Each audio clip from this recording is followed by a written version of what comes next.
গণ আন্দোলনের মুখে পদত্যাগের পর ভারতে চলে যাওয়া আওয়ামী লীগের সভাপতি শেখ হাসিনার যুক্তরাষ্ট্রের ভিসা বাতিল হওয়ার খবর এসেছে ভারতীয় সংবাদ মাধ্যমে।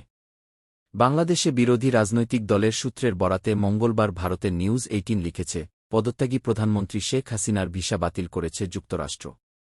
যুক্তরাষ্ট্রসহ পশ্চিমা দেশগুলো শেখ হাসিনাকে জায়গা দিতে অনাগ্রহী বলে যে খবর এসেছে, তার মধ্যেই এমন তথ্য দিল নিউজ 18। এ বিষয়ে প্রশ্ন করলে ঢাকায় যুক্তরাষ্ট্র দূতাবাসের একজন মুখপাত্র বলেন, যুক্তরাষ্ট্রের আইনে ভিসার তথ্য গোপনীয়। সে কারণে স্বতন্ত্র ভিসার বিষয়ে আমরা কথা বলি না। ছাত্র জনতার গণআন্দোলনের মুখে সোমবার দুপুরে পদত্যাগ করে ছোট বোন শেখ রেহানাকে সঙ্গে নিয়ে একটি সামরিক বিমানে চড়ে ভারতে যান শেখ হাসিনা। সোমবার ভারতের স্থানীয় সময় বিকাল ৫টা ৩৪ মিনিটে দিল্লির ৩১ কিলোমিটার দূরে হিন্ডন বিমানঘাটিতে অবতরণ করে শেখ হাসিনাকে বহনকারী বিমান।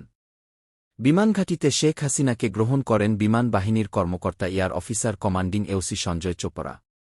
সেখানে ভারতের বিমান বাহিনীর পূর্বাঞ্চলীয় air command chief air marshal PM সিনহাও দেখা করেন শেখ হাসিনার সঙ্গে।